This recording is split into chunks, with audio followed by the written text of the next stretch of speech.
আজকের এই সম্মেলনের প্রধান অতিথি আমাদের সবার প্রিয় নেতা, বাংলাদেশ জাতীয়তাবাদী দলের চেয়ারপারসন, দীর্ঘ 17 বছর যিনি কারাবরণে আছেন। এই জন্যই আমি বলছি, শেখ হাসিনা এবং 11 সরকার তাকে দেশ থেকে নির্যাতন করে ওনার কোমর ভেঙে দিয়ে জোর করে দেশ ত্যাগ করতে বাধ্য করেছিলেন। 17 বছর উনি বিদেশে আছেন, বিদেশে থাকা মানে উনি কারাবরণে আছেন। এই 17 বছর উনি বিদেশে অবস্থান করে বাংলাদেশের রাজনীতির নিয়ন্ত্রক হয়েছেন। আমি শেখ হাসিনাকে অত্যন্ত আন্তরিকভাবে ধন্যবাদ দিই। শহীদ প্রেসিডেন্ট জিয়া রহমান এই বাংলাদেশ জাতীয়তাবাদী দল গঠন করেছিলেন, মহান স্বাধীনতার ঘোষক। উনি যদি সেদিন স্বাধীনতার ঘোষণা না দিতেন, তাহলে বাংলাদেশ নামক এই রাষ্ট্রটি আমরা পেতাম না, বাংলাদেশের মুক্তিযুদ্ধ হতো না, বাংলাদেশ পাকিস্তানের একটি অঙ্গরাজ্য থাকতো। তাই আজকে আমি বলতে চাই, সেই মহান নেতার সুযোগ্য উত্তরসূরি দেশ নেত্রী বেগম খালেদা জিয়ার সুযোগ্য উত্তরসূরি শহীদ প্রেসিডেন্ট জিয়া রহমান যে দলটি গঠন করেছিলেন, সেই জাতীয়তাবাদী দলটি ছিল একটি প্ল্যাটফর্ম। বিভিন্ন রাজনৈতিক দল থেকে, বিভিন্ন পর্যায় থেকে, ডান বাম মধ্য উগ্র সমস্ত লোক এসে এই বিএনপিতে ভর করেছিলেন ক্ষমতার কেন্দ্রবিন্দুতে। ওনার শাহাদাত বরণের পর বেগম খালেদা জিয়া ঘর থেকে বের এসে এই বাংলাদেশ জাতীয়তাবাদী দলকে একটি রাজনৈতিক অবয়ব দিয়েছিলেন, একটি রাজনৈতিক দলের অবয়ব দিতে সক্ষম হয়েছিলেন। 90-র গণ অভ্যুত্থানের পরে উনি বাংলাদেশের প্রথম মহিলা প্রধানমন্ত্রী হয়েছিলেন। কি কারণে? ওনার আপসহীন নেতৃত্বের কারণে। উনি হোসেন মোহাম্মদ এরশাদকে স্বীকৃতি দেওয়ার জন্য নির্বাচনে যান নাই। নির্বাচনে কারা গিয়েছিল 86 সালে? জামাতে ইসলাম সহ আওয়ামী লীগ সহ বিভিন্ন রাজনৈতিক দল। সেদিন অনেকেই মনে করেছিলেন যে বিএনপি নিঃশেষ হয়ে যাবে, কিন্তু বেগম খালেদা জিয়া সারা বাংলাদেশ ঘুরে, মানুষের দুয়ারে দুয়ারে ঘুরে এই বিএনপিকে সংগঠিত করে হোসেন মোহাম্মদ এরশাদের গণ অভ্যুত্থানে হোসেন মোহাম্মদ এরশাদের পতন ঘটিয়ে বাংলাদেশের প্রথম মহিলা প্রধানমন্ত্রী নির্বাচিত হয়েছিলেন। আমি সে কথাটি বলতে চাই না, বলতে চাই শেখ হাসিনাকে ধন্যবাদ দিতে চাই। কারণে বিগত 15টি বছর শেখ হাসিনা 2014 সাল থেকে যেমনি ভাবে এই বিএনপির নেতা কর্মীদের উপর নির্যাতন করেছেন, 65 লক্ষ নেতা কর্মীর বিরুদ্ধে মামলা দিয়েছেন, 20,000 নেতা কর্মীকে হত্যা করেছেন, 2,000 নেতা কর্মীকে গুম করেছেন, আমাদের হাজার হাজার নেতা কর্মী পুঙ্গত্ব বরণ করেছেন। আমাদের প্রিয় নেতা লন্ডনে নির্বাসিত হয়েছেন। বেগম খালেদা জিয়া 6 বছর বিনা অপরাধে কারাগারে ছিলেন, ঠিক কিনা? এই 15 বছরের শেখ হাসিনা আপনি যে অত্যাচার করেছেন, জুলুম করেছেন, আমাদের ঠিকানা ছিল জেলখানা, নয় আমাদের ঠিকানা ছিল কোর্টের বারিন্দা। এর বাইরে আমাদের কোনো ঠিকানা ছিল না। আমরা আমাদের মায়ের গয়না বেচে, বাবার জমি বেচে, বউয়ের গয়না বেচে মামলা মোকদ্দমা আমরা পরিচালনা করেছি। আমাদের ঠিকানা ছিল ঢাকার বিভিন্ন ফ্ল্যাটের কেয়ারটেকার, সিকিউরিটি, ঢাকার শহরের আমরা ফেরি ওলা হিসাবে আমাদের পরিচিতি লাভ করেছিল। এই 15 বছরে শেখ হাসিনা আপনাকে ধন্যবাদ দিতে চাই। 1.5 মাসের আন্দোলনে শেখ হাসিনা পালিয়ে যায় নাই। 17 বছর আমরা এই রাস্তাটি তৈরি করেছি। আর 1.5 মাসের মধ্যে আমাদের প্রিয় নেতা তারেক রহমান যে কর্মসূচি নির্দেশনা দিয়েছেন, কাকে, কোন দলকে কাকে কিভাবে অর্থ দিয়েছেন, আমি একটা সাক্ষী আছি। কিভাবে আমরা যোগাযোগ করেছি জীবনের বাজি রেখে, কিভাবে ওনার নির্দেশে বিএনপির নেতা কর্মীরা রাজপথে ছিল। জাতিসংঘ থেকে 1400 নেতা কর্মীর মৃত্যুবরণ করেছেন এই আন্দোলনে। তার মধ্যে 862 জন নেতা কর্মী হচ্ছেন বিএনপি, ঠিক কিনা? তাইলে বাংলাদেশ জাতীয়তাবাদী দল হচ্ছে, তারেক রহমান হচ্ছে আন্দোলন সংগ্রামের একমাত্র দাবিদার হলেন উনি, অন্য কেউ এর দাবিদার নয়। তাই আমরা বলতে চাই, আজকে শেখ হাসিনাকে কি কারণে আমি ধন্যবাদ দিই। প্রথমে বলেছি, শহীদ প্রেসিডেন্ট জিয়া রহমান একটি প্ল্যাটফর্ম করেছেন, বেগম খালেদা জিয়া একটি রাজনৈতিক অবয়ব দিয়েছেন।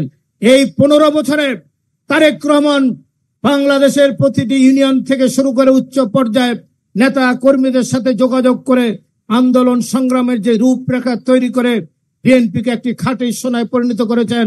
বিএনপি এখন বাংলাদেশে নয়, উপমহাদেশের সবচেয়ে বৃহত্তম কর্মী সমর্থক সহ একটি রাজনৈতিক দলে পরিণত করেছেন আমাদের প্রিয় নেতা তারেক রহমান। এই সুযোগটি কে করে দিয়েছেন? সুযোগটি করে দিয়েছেন শেখ হাসিনা। সেজন্যই তাকে আমি ধন্যবাদ দিই যে বিএনপিকে একটি রাজনৈতিক সোনার কাঠিতে পরিণত করে দিয়েছেন শেখ হাসিনা। তাই আমি আমার বক্তব্য দীর্ঘায়িত করব না, আমি আগেও বক্তব্য রেখেছি। আমি শুধু আমাদের প্রিয় নেতা তারেক রহমান সাহেব সম্পর্কে বলতে চাই, গত 2-3 দিন ধরে কিছু অর্বাচীন কিছু কথাবার্তা বলছেন। তারা বলছেন শহীদ প্রেসিডেন্ট জিয়া রহমানের বাপ যদি নেতা হয় তাহলে ছেলেরাও কি নেতা হবে নাকি? আমি সুস্পষ্টভাবে বলতে চাই সে অর্বাচীন নাবালক বাচ্চাদের ব্যাপারে। তারা অত্যন্ত ঘৃণিত ভাবে এই নামটি উচ্চারণ করতে হলে তারেক রহমানের অজু করে নামটি উচ্চারণ করবেন, কারণ স্বাধীনতার মহান ঘোষকের সুযোগ্য পুত্র বাংলাদেশের বৃহত্তম রাজনৈতিক দলের চেয়ারপারসন হচ্ছে বেগম শহীদ প্রেসিডেন্ট জিয়ার উত্তরসূরি তারেক রহমান। তার নামটি উচ্চারণ করতে হলে অজু করে করবেন। আপনাদের মতো নাবালক উপদেষ্টা, নাবালক নেতারা এইভাবে কথাবার্তা বলবেন না, দেশকে বিভক্ত করবেন না। তারেক রহমান বাংলাদেশের অবিস্বাদিত নেতা, উনি বাংলাদেশে ফিরে আসবেন, বাংলাদেশের নির্বাচন হবে। উনি 31 দফা দিয়েছেন 2.5 বছর আগে। যদি কোনো সংস্কারের প্রয়োজন হয়, আপনাদের যদি কোনো উপদেশ থাকে তাহলে আপনারা সংযোজন করতে পারেন, এটা উনি বলেছেন। উনি বলেছেন বিএনপি যদি 250 না 280 সিটও পায়, বিএনপি এককভাবে সরকার গঠন করবে না। যারা আমাদের সাথে আন্দোলন সংগ্রামে ছিল, আমরা সবাইকে নিয়ে জাতীয় সরকার গঠন করব। কারণ শেখ হাসিনা বাংলাদেশের এমন কোন প্রতিষ্ঠান নাই যে প্রতিষ্ঠান ধ্বংস করে দেয় নাই। 27 লক্ষ কোটি টাকা বাংলাদেশ থেকে তার পরিবার লুণ্ঠন করে বিদেশে পাচার করেছে। এই টাকা ফেরত আনতে হলে আমাদেরকে একটি ঐতিহাসিক ভাবে একটি জাতীয় সরকার গঠন করে, সৎ মানুষের সরকার গঠন করে আমাদের দেশ পরিচালিত করতে হবে। যেমনি ভাবে শহীদ প্রেসিডেন্ট জিয়া রহমান তলাবিহীন ঝুড়ি থেকে বাংলাদেশকে একটি সমৃদ্ধশালী বাংলাদেশে পরিণত করেছিলেন, একটি দুর্ভিক্ষের দেশ থেকে একটি বাংলাদেশকে আন্তর্জাতিক পর্যায়ে একটি আত্মমর্যাদাশীল জাতিতে পরিণত করেছিলেন শহীদ প্রেসিডেন্ট জিয়া রহমান এবং বেগম খালেদা জিয়া। একটি কাজ করেছেন, সেটি হলো মেয়েদের শিক্ষার ক্ষেত্রে। শেখ হাসিনা আমি শুনেছি পার্লামেন্টে দাঁড়িয়ে বলেন ওনার বাবার নাকি স্বপ্ন ছিল মেয়েদের বিনা বেতনে পড়ালেখা করার, উপবৃত্তি দেওয়ার, বিনা বেতনে বই দেওয়ার। এটি হাস্যকর ব্যাপার। এটি করেছেন বেগম খালেদা জিয়া। মেয়েদের বিনা বেতনে পড়ালেখার ব্যবস্থা করেছেন, ইন্টারমিডিয়েট পর্যন্ত উপবৃত্তির ব্যবস্থা করেছেন, বিনা বেতনে বই দেওয়ার ব্যবস্থা করেছেন। এবং আজকে বাংলাদেশের গ্রাম অঞ্চলে যে শুনশান নিরাপত্তা, যে সংস্কৃতির পরিবর্তন হয়েছে, বিবর্তন হয়েছে, এই বিবর্তনের মালিক হলেন বেগম খালেদা জিয়া। আপনারা মায়েরা যেখানে আছেন, আমাদের বয়সী যারা আছেন, দেখেছেন ছোটবেলায় গ্রামে শাশুড়ি, ননদ, বউ যে ঝগড়াঝাটি গ্রামের এই বাড়ি থেকে ওই বাড়ি পর্যন্ত শোনা যেত। বেগম খালেদা জিয়ার এই যে শিক্ষানীতির কারণে আজকে গ্রামে মেয়েদের পোশাক আশাকের, তাদের কসমেটিক্সের এবং তাদের আচার আচরণের যে বিবর্তন হয়েছে, পরিবর্তন হয়েছে, এর সম্পূর্ণ দাবিদার হচ্ছেন বেগম খালেদা জিয়া, অন্য কেউ নয়। তাই আমি বলতে চাই, আমি একদিন বেগম খালেদা জিয়াকে জিজ্ঞাসা করলাম, উনি প্রধানমন্ত্রী সন্ধ্যাকালীন সুগন্ধা উনি বসেছেন, আমি তখন একজন তরুণ সংসদ সদস্য 91 সালে। আমি গ্রামে গেলে মানুষ আমাদের জিজ্ঞাসা করে, ভাই মেয়েদের তো লেখাপড়ার ব্যবস্থা করে দিয়েছেন, তাইলে ছেলেদের কি হবে? ছেলেরা তো বিনা বেতনে পড়ালেখা, তাইলে যে ভারসাম্য বিনষ্ট হবে, এটার কি হবে? তা আমি সন্ধ্যাকালীন প্রধানমন্ত্রীর কার্যালয়ে ওনাকে প্রশ্ন করলাম, মাননীয় নেত্রী প্রধানমন্ত্রী, গ্রামে গেলে মানুষ এই কথাটি জিজ্ঞাসা করে। উনি আমাকে একটি সহজ সরল উত্তর দিলেন। উনি বললেন, দেখো উত্তর দিবা, যেই পরিবারের মা শিক্ষিত সেই পরিবারের কোনো মানুষ অশিক্ষিত থাকতে পারে না। আজকে যে মেয়েটি বিনা বেতনে পড়ালেখা করছেন, সে আগামী দিনে মা হবে, ওই পরিবারটি শিক্ষিত হবে, জাতি শিক্ষিত হবে। এটাই হলো বেগম খালেদা জিয়া। তাই আমি ওনার প্রতি শ্রদ্ধা এবং আমাদের প্রিয় নেতা তারেক রহমান সাহেবের বক্তব্য শুনবো, এটি বলে আপনারা এমন কোন কর্ম করবেন না। 17 বছর সহ্য করেছেন, বাবা মার জমি বেচে, মায়ের গয়না বেচে, বইয়ের গয়নাগাটি বেচে পালিয়ে থেকে আন্দোলন সংগ্রাম করেছেন, এই হঠাৎ করে আমাদের কিছু লোকের মধ্যে যেন হঠাৎ করে কিছু ধন দৌলত হওয়ার একটি অপচেষ্টায় তারা লিপ্ত হয়েছেন, সেটি অন্য রাজনৈতিক দল পুঁজি করার চেষ্টা করছেন।